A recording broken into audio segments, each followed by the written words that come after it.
Hola, en este tutorial vamos a dar unas nociones básicas con las que empezar a funcionar en la iluminación de entrevistas.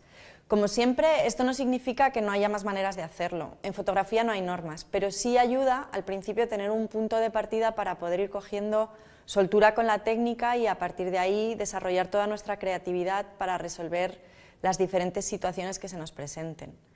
Lo primero que vamos a ver son las distintas posiciones en las que vamos a colocar nuestras luces y el rol que va a jugar cada una de ellas.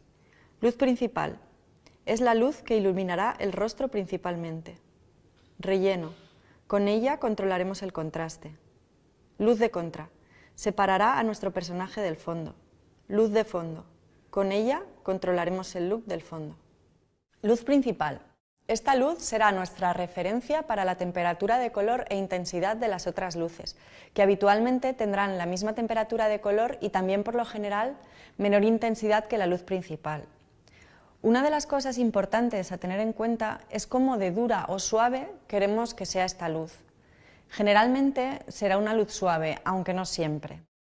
La siguiente cosa a tener en cuenta es en qué ángulo ponemos nuestra luz principal con respecto a la cámara. No hay una regla fija de dónde debería estar, pero en la mayoría de las ocasiones una luz a 45 grados y un poco por encima de los ojos del personaje nos dará un muy buen resultado. Aquí estamos empezando con una luz principal justo en el eje de la cámara y vemos lo plana que es la imagen. Tiene poco volumen. Ahora, según vamos moviéndola más lejos del eje de cámara, las sombras en la cara son mayores y el efecto es más dramático, tenemos más volumen.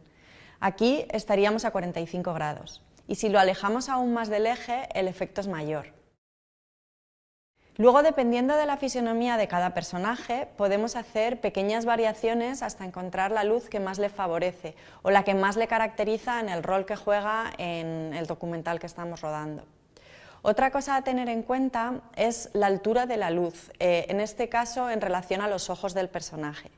Por lo general, pondremos la luz un poco por encima de los ojos del personaje, para que las sombras de la nariz sean más fotogénicas y se proyecten hacia abajo. Si tuviéramos un personaje con gafas, pondríamos la luz aún algo más alta y un poco más lateral, unos 60 grados más o menos, para evitar el reflejo de la luz en los cristales de las gafas. Luz de relleno. Con ella controlaremos el contraste, o sea, compensará a la luz principal. Será siempre difusa y estará en el lado contrario de la luz principal, pero bastante pegada al eje de cámara, para no crear sombras nuevas. La cantidad de relleno que pongamos va a depender otra vez del look más o menos dramático que queramos conseguir. Contraluz. Ayuda a separar al personaje del fondo y da profundidad, volumen a la imagen. Debemos evitar las entradas de luz en la mejilla y en la nariz porque no suelen favorecer y además llamarían demasiado la atención en este punto. Con lo que intentaremos poner esta luz lo más de contra posible, al límite de cuadro. Pero si tenemos un plano demasiado amplio, puede ocurrirnos que veamos el trípode del contraluz en el cuadro. Si es así, lo que necesitaremos es ponerla sobre un trípode de jirafa y así evitaremos ver el trípode, ver la base del trípode y podremos tenerla todo lo dentro que necesitemos, ya que desplazamos el eje del trípode. La intensidad del contraluz dependerá de varias cosas. El color del pelo del personaje, por ejemplo, ya que a igual intensidad el efecto de un contra es mayor en un pelo claro o blanco que en un pelo oscuro. Eso debemos tenerlo en cuenta. También dependerá esta intensidad de los elementos que tengamos en el fondo y que nos justifiquen la luz. Si tenemos una ventana muy luminosa detrás, pues será natural que el personaje reciba un contra intenso. Si tenemos un fondo muy oscuro detrás nuestro, en realidad el contraluz deberá tener menos intensidad si buscamos un efecto natural. La altura del contraluz también es importante. Por lo general suele ir alto para que entre en la parte de arriba del pelo y caiga un poco también sobre los hombros y así dibuje el perfil de la silueta y lo separe del fondo. Pero si tenemos un personaje calvo, pondremos el contraluz a una altura más baja para que la luz no se refleje en lo alto de su cabeza. Si tenemos un personaje con el pelo corto o con el cabello recogido, podríamos poner un contraluz más bajo o añadir un segundo contraluz, de manera que se dibuje la línea de la mandíbula y del cuello. Esto puede ser muy interesante y a este tipo de contraluz se le llama kicker. Luz de fondo. Con ella controlamos el look del fondo y resaltamos al personaje. No necesariamente tiene que ser añadir una luz específica para el fondo. Ahora que ya hemos hecho un repaso del esquema básico de iluminación, vamos a profundizar un poquito más. Cómo sacarle el mejor partido a la localización y tomar las decisiones adecuadas. Lo primero cuando llegamos a un lugar en el que vamos a rodar es buscar las diferentes opciones que tenemos a nuestra disposición. Los distintos espacios en los que podemos montar nuestro set y elegir el que más nos convenga en función del estilo y contenido de lo que estemos grabando. Es muy importante tener claro el rol que tiene el personaje dentro de la historia y cómo quieres que el espectador lo perciba. Podemos buscar qué fondos o qué elementos del espacio apoyan la historia que estamos contando o cuáles caracterizan al personaje y analizar bien el espacio donde vamos a hacer nuestra entrevista. Ver qué luz ambiente podemos aprovechar, por ejemplo. A pesar de ser iluminación documental, el tono de la luz puede ser muy variado. Puede ser más o menos dramático, puede ser alegre, puede ser institucional, moderno, sobrio, elegante, austero, colorido, con lo que siempre habrá una visión creativa en la que nos tendremos que posicionar. Temperaturas de color. A veces tendremos lámparas que podemos usar como puntos de luz en el fondo o ventanas que queramos encuadrar también en el fondo y cuyas cortinas podemos abrir o cerrar en función de la cantidad de luz que queramos que entre, ¿no?, de fuera. Este es el momento de decidir también con qué temperatura de color vamos a trabajar y es una decisión que tenemos que hacer al principio de todo. Tenemos tres opciones. La primera, si tenemos grandes ventanales por los que entra luz día, luz de 5600 Kelvin, y la luz que hay en la habitación entonces es mayoritariamente de este color, entonces nuestras fuentes de luz deberán ser de 5600 Kelvin, las luces que nosotros añadamos. Y pondremos el balance de blancos de la cámara también en luz día, en 5600 Kelvin. La segunda opción es, si la luz que hay es toda de tungsteno de 3200 Kelvin, entonces usaremos luces de tungsteno de 3200 Kelvin y pondremos el balance de blancos también en esta temperatura de color, así tendremos todas nuestras luces neutras. La tercera opción sería mezclar temperaturas de color. Si tenemos alguna ventana en el fondo por la que entra luz día, luz de 5600, pero también hay una lámpara de tungsteno de 3200 Kelvin, entonces la temperatura de color de ambas luces se mezclará en el espacio, en la habitación en la que estemos. Aquí podemos decidir, por ejemplo, iluminar a nuestro personaje con una luz que esté a mitad de camino entre las dos luces de las que hablábamos, que esté a 4300 Kelvin y poner el balance de blancos de la cámara también en 4300 Kelvin.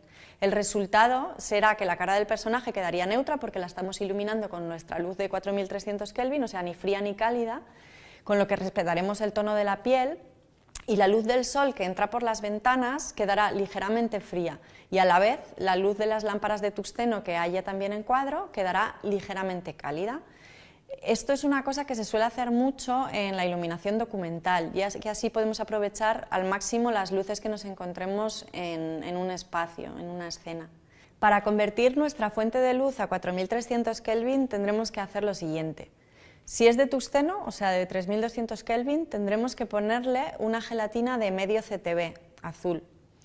Si nuestra fuente de luz es de 5600 Kelvin, entonces pondremos una gelatina de medio CTO, o sea naranja, que nos caliente la luz hasta 4300 Kelvin. Si tenemos la suerte de estar trabajando con LEDs de temperatura de color variable, simplemente moveremos la rueda de la temperatura de color hasta 4300 Kelvin. Si nuestra luz ambiente proviene del sol que entra por las ventanas, ya sea un rayo de sol directo o luz difusa, es importante tener en cuenta la duración aproximada que va a tener nuestra entrevista. Si va a ser larga, o sea, más o menos más de media hora, lo más indicado, si no tenemos mucha experiencia en analizar el movimiento de la luz del sol, sería evitar usar esta luz del sol, porque nos irá variando durante la entrevista y nos cambiarán el contraste, los fondos, etc. Y esto no nos interesa por dos cosas, básicamente. Una, porque nos cambia la intención inicial de nuestra iluminación, y dos, porque impide que en montaje puedan mezclar cosas del principio y del final de la entrevista, porque tendrán un look diferente y no montarán bien. Por lo que si no vamos a jugar con la luz del sol, debemos buscar fondos en los que no tengamos ventanas y además tapar la luz que viene del resto de las ventanas que tengamos en la habitación. y entonces iluminaremos tanto fondo como nuestro personaje con nuestras propias luces que sabemos que no variarán en ningún momento. El entrevistador debe estar situado bien cerca del objetivo de la cámara principal y a la altura de la óptica, para que la mirada del personaje no esté demasiado alejada. Cuanto más cerca del eje de la cámara esté una mirada, más conectamos con ella. Por lo general, colocaremos la luz principal en ese mismo lado hacia el que mira el personaje. Así tendremos la luz a 3/4 y sus ojos reflejarán el brillo de la luz principal, lo que le dará más vida a su expresión. La luz de ojos es muy importante para no perder la expresividad y la conexión con el personaje. Tenemos varias opciones para destacar al personaje sobre el fondo, unas con la luz y otra desenfocando el fondo. La primera ya la hemos visto cuando hemos repasado el esquema de iluminación.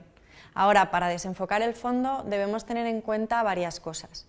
La primera es que buscaremos un fondo que no nos quede demasiado cerca del personaje. Siempre trataremos de separarlo lo más posible de la pared y, por otro lado, de separarnos a su vez nosotros del personaje, con lo que a la hora de buscar nuestra ubicación en el lugar donde vamos a grabar, tendremos esto en cuenta y buscaremos una zona donde haya suficiente tiro de cámara. En segundo lugar, en cámara pondremos un diafragma abierto, por ejemplo un 2.8. Si la luz ambiente es demasiado intensa y con un 2.8 nos queda quemado, pondremos un filtro neutro en el objetivo de la cámara, para quitar el exceso de luz y poder seguir trabajando con un diafragma abierto. En tercer lugar, la profundidad de campo también depende del tamaño de nuestro sensor. Si nuestro sensor es pequeño, es decir, que no tiene tamaño equivalente a 35 milímetros o más, tendremos bastante profundidad de campo y entonces compensaremos esto jugando con objetivos lo más tele que podamos, que nos permitirá desenfocar un poco más los fondos.